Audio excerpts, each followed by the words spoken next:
everyone. Welcome to a new episode of Talkoffame podcast. I'm super excited to introduce you to Sophia Haddad. Sophia is a Miss South Lake scene and advocate for lead by example. Thank you so much, Sophia, for taking the time to chat with us today. I'm super excited to chat with you. Of course. Thank you for having me on. I'm so excited to share with all your listeners. Definitely. So if people are not familiar with kind of your work, like tell us kind of more about you and the work you do, because I know you do so many things. Thank you. Well, of course, you know who I am and my title. And I'd really say my work for me stems in community service. That's the reason I got into the Miss America organization. And one of my favorite things to do is do my school program with Connecting to Community. And Connecting to Community is my community service initiative. It is all about staying safe when you're online and using those online experiences to better your in-person ones and truly just fostering positive community all around. But yeah, I'd really have to say my work stems from just being in my community, being involved. And if that's highlighting small businesses or going to events, whatever it is, I am there. No, it sounds right to save up my alley. Because, like with me, I'm always doing something in the community, always going to small businesses. And if you ever see me on social media, I'm always somewhere. I'm always somewhere here and locally. But um, what is like your favorite business or something that you like to go to on your free time? Oh, that is hard because I have really met some amazing ones. So I have a series and it started when I was Miss Frisco's teen last year and it was Mhm. called Frisco Fridays. And I really just set out like, I just want to meet about five small businesses because for me, if I'm wearing this sash across my chest with the name of a city, I want to actually know that city.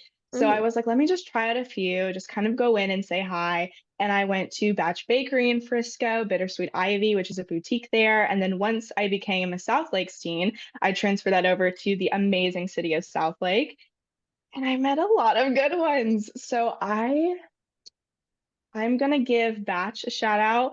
I love the people who own it. They are so sweet, and some of their baked goods are amazing. The Style Concierge in Frisco is really great, and Crisp and Green in South Lake has the best Caesar salads. So those would be three of my favorites. Ooh, if I ever go to South Lake, I definitely go to those places. They sound so good. Like literally, Yes. I'm already dying to eat those things. They are amazing. And I will say Crispin Green is a sponsor of the Miss South Lake organization, and we love them. They treat us amazing. And every time I have an appearance out there, that is the place I hit up for lunch. Ooh, now you're making me die to go there. Oh my gosh, I'm dying. Like, so, but because Pennsylvania doesn't have that. Like where I am, is I'm in northeastern PA, so they don't Okay. have that here and around this area. So like once I go to that area, I'm like, okay, that's the first place I'm gonna go.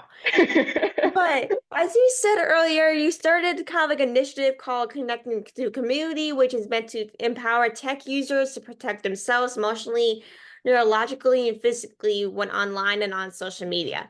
How does connecting to a community empower tech users to protect themselves, whether online or even in person as well? So, one of my goals with that is when you foster a positive community online, I truly believe that that's going to affect how you act in person. We know so much of what we see on social media, what we see online, it truly affects us emotionally and how we present ourselves to the world. So, my idea is if I am leading by example, if I'm showing people that I can use social media in a positive, uplifting way, supporting my sister queens, supporting these small businesses, talking about the benefits of the Miss America organization, I believe that that will transfer over into my personal life and that I can actually use those positive ways in person. So I really want to show others that if I can do it, you can do it too. And it's not a mutually exclusive thing to have a great experience in real life with someone and on social media. I love that. Like because I know with social media, I'm sure if you do this as well, but with social media, it can be both like amazing, but also horrible at the same time. Because like of course with social media, you can connect with friends, like you don't see in a while, like just connect with other people at the same time. Like also social media can be a place where like people hate on you for no reason for what you post, Yes. what you say, or whatever you're out in the media, whatever like with Miss America or something you're putting yourself out there so everyone sees what you're doing and what you put out there. And of course, nothing leaves the internet. So that's Yes. really the worst part about it. But if you like what is kind of like the one thing you kind of learned when with doing this initiative? I have learned a lot, I have to say. So it's hard to pick one, but I'd have to go back to the work I've done in classrooms. So I was really those kids on how to stay safe digitally. So I finished this book and I always do kind of a question time with the kids as well as what did you learn from the book and things of that nature. And I was talking and one of the little girls raised her hand and she goes, Miss Sophia, can I tell you a question? And so I really thought this was going to be like something really chill or about like her favorite social media app. And she told me a story about one of the times that she was on, I believe, Roblox or a game. She had death threats and a lot of just mean comments thrown at her. And she was only 7 or 8 years old. Oh my God. And from those experiences that I had in classrooms, because once she spoke up, there were, I would say, out of all the students I talked to, half of them shared experiences with me of very similar moments and instances happening to them. And that just struck me and really made me say, okay, this is something that I have to keep speaking about. We have to keep going because kids so young are on these social media apps without controls or without things to protect them, and they're getting harmed by it and they're being attacked for it for absolutely no reason. So I think what I've really learned is just in that sense of leading by example, I have to walk the walk and talk the talk. If I'm telling kids to stay safe online, that I'm keeping myself safe as well. And just promoting that to people because a lot of young children are suffering and they don't want to speak out about it on social media. That's honestly like with dealing with social media. Hey, at 7 or 8 years old, like I I couldn't know. imagine. Like at 7 or 8 years old, like I really was on social media at 7 or 8 years Same old. here. I was probably watching like American Girl YouTube videos and I like Barbie know, videos. or even just watching Full House on TV or one of Yes, like my favorite literally shows growing up. This I was mostly a TV girl for some reason, same. but like I couldn't just imagine like getting hate at 7 or 8 years old playing a game that you love and enjoy. Like that's It's like it's it's awful. wild. But like, what are kind of some pros and cons to kind of protecting ourselves on and off social media? So, of course, I'm going to shoot for the pros here because that's my CSI. But honestly, one of the biggest things is just safety all around. When I talk about staying safe physically, emotionally, neurologically, it is truly going to help you just have a better life in general. You're staying happy, you're staying healthy, you're avoiding a lot of mental health issues that could be caused from overuse of social media. You're keeping yourself safe because you're not seeing as many fake things online when it comes to physically. Facetune is a big thing right now, and I've really tried to stay away from those types of apps as a title holder. But you can see things online of someone's body or how they look that isn't real, and then try and compare Mhm. yourself to that. And I think that is something really big right now that we have to discuss more. So I think things like that, you're definitely going to keep yourself safe if you're implementing actionable boundaries. And I really don't see any cons, but I understand, especially as a teenager, I think we kind of think we know everything and we got this covered. And we don't need parental controls. Like I'm not on Instagram too long, but you are and you don't notice it. And I think that's why it's good sometimes to admit that I do need help. I do need another step in place to keep me safe. And I think once you do that, it will really transfer over. Yeah, like I know with social media, like I know with me, I'm always on social media for some reason. I'm having like a big social No, media same obsession, here. and I do realize like, okay, I'm always on social media. Is that a good or bad thing? And it's both. Like Yeah. sometimes it's good, sometimes it's bad. But with social media, like with how like with also like Photoshop or also like face like those apps where you basically edit the picture, making yourself look better. And you can see which is fake and not. Like because I know a lot of influencers and content creators and everything use us so often that it's very easy to see like it's very easy because of course with all these apps or my Owl, for example, that's coming out, it's very easy for people to realize, okay, this is edited, it's not real. Yes, and so I love it. So I'm gonna be on Lightroom adding colors and turning up my saturation. But I think for me, it's been important to really take that step back and be like, you know what, if I'm going to, maybe I need to share that because the sky maybe wasn't really that blue that Mhm. day. But it's more important for me to be like, okay, I don't want to look completely different on social media because who I present as is who I want to be and who I want people to see me as. And especially as a title holder, I think so many times pageants have this unfair stereotype, and the Miss America organization has this stereotype of not being who you say you are, putting on all this makeup to go to this appearance and trying to hide yourself. And I think that really goes only furthest from the truth. I think Miss America is one of the organizations that really promotes sisterhood and authenticity. And I think when we're hiding on social media, we're taking that away. So I really love the transparency of being like, this is who I am. This is the day I had a pimple on my face, but I had a great time at this appearance, and you're gonna see it all. Yeah, because I know like a lot of social media events, every like people love to really just promote their best selves, not their worst selves, or what they look Yes. like without makeup on. Because of course, when you go to an event or something, you have full blows of makeup on, like you barely see your real face, like like with and you don't want to Yeah. hide that because you're like, oh, I don't want people to think I'm ugly or if this people seeing people differently, but you like posting yourself without makeup. I know a lot of people posting themselves on a lot of makeup, like with no makeup on. And I'm like, you have so much courage. Like I could never. Thank you. Like I could I never don't do that. I could will say I did one post where I had no makeup on in the start of like a makeup transformation video. And I remember I've only been on Instagram for about 2 years as a title holder. So I remember when I first did that video, I was like, oh my gosh, I'm actually gonna post with no makeup on. But I will say moments like that were like, you know what? It's okay to not constantly look completely perfect or filtered or whatever it may be, because that's not real. And as title holders, we have to promote being real and being our authentic selves. So, especially when I went on a trip to California last year and I shared some photos from that, I only had like mascara on and I was proud of that because it's awesome to show both sides of the days I get to have my makeup professionally done or full glam at an event. And then also the days where I'm just me chilling with just mascara or maybe some, lip smacker, and that's all. Yeah, that's all. You don't need too much to make yourself look confident. Like sometimes I just go Absolutely. out to like get a haircut or something and have nothing on. And I'm just like, why should I have makeup on if I'm just going somewhere for about an hour, then take it off for no reason, put it on? Absolutely. But of course, like you ran or Miss Salt Lake's teen, like of course you ran a couple pageants before, but why did you Yeah. decide to compete for Miss South Lake's teen?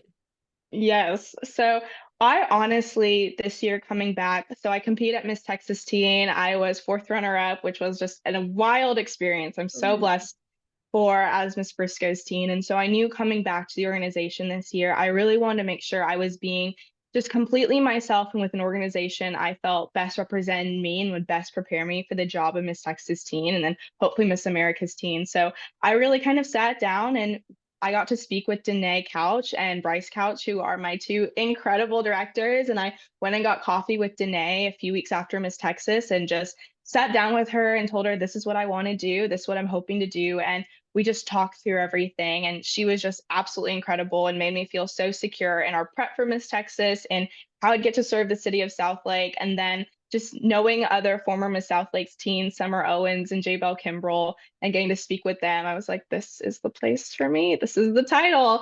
So I just went into the competition with an open mind, an open heart, and authenticity at the forefront. And I walked away with the crown and new Sister Queens. And it's just been amazing. Yeah, always something different. Like there's always like just something that always leads you to like, of course, a new pageant or whatever. Like you with our work job or just your career field is always a big factor. Like there's many things I did in my life that led me to Yes. where I am. Like there's always something.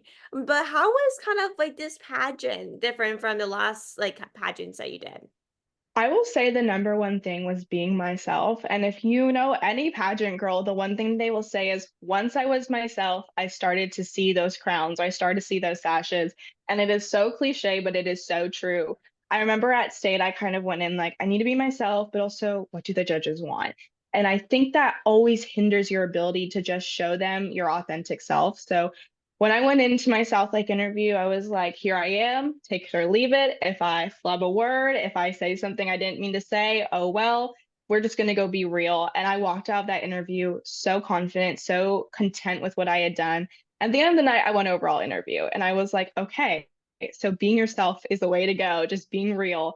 So I will definitely say I walked away from that competition so much more confident than I had been prior to, just because I realized all of the hard work and just being who I am really did pay off. That is like I so accurate because of course I know with a lot of pageant people like they love to just put a fake face to win or to kind of get a different vibe off the judges or the directors or whoever's running it.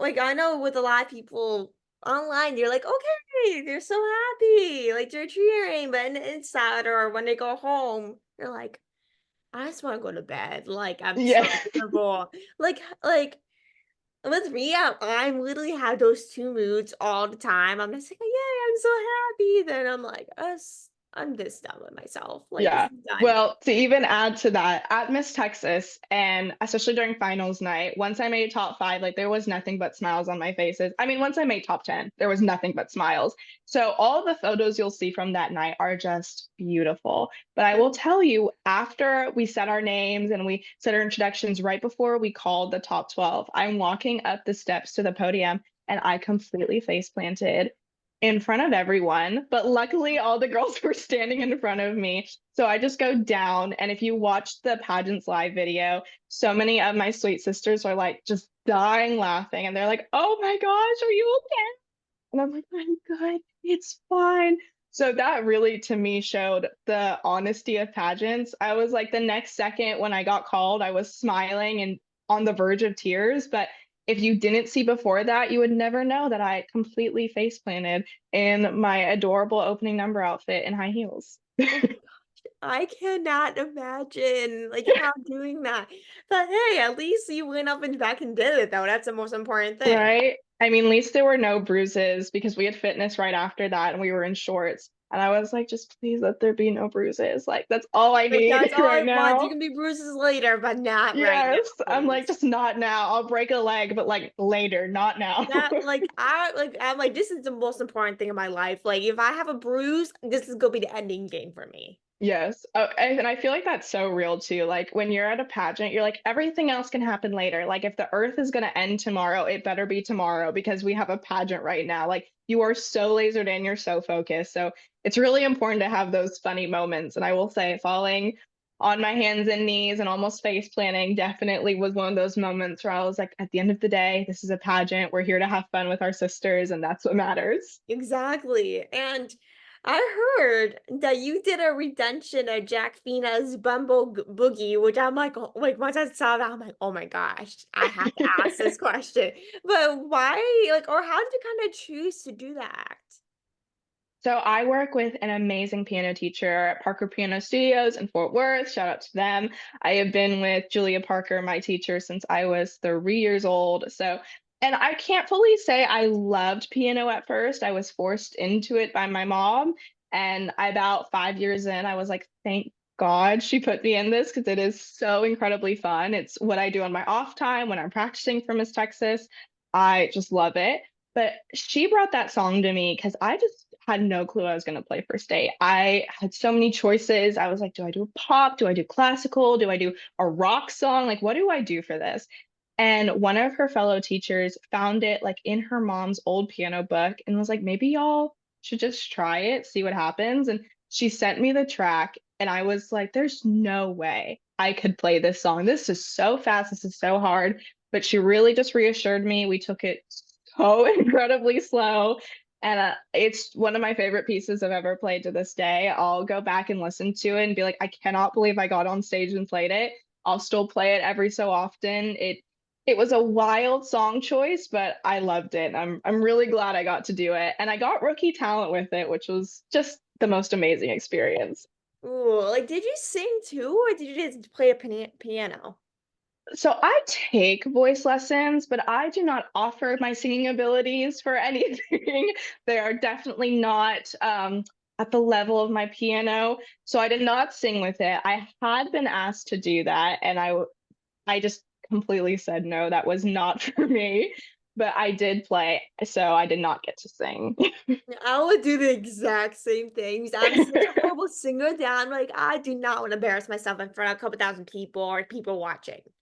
I was like, I don't want to go back and watch this on Pageants Live and be like, I cannot believe I did that. So, yeah, I'm sticking to piano this year. I also dance, had an injury a few years ago, so we're getting back from that. But I was like, listen, I'll try and dance on stage, I'll play piano, but vocal, don't think that's where it's gonna work for me. Yeah, I could dance and piano, but singing is a whole different level.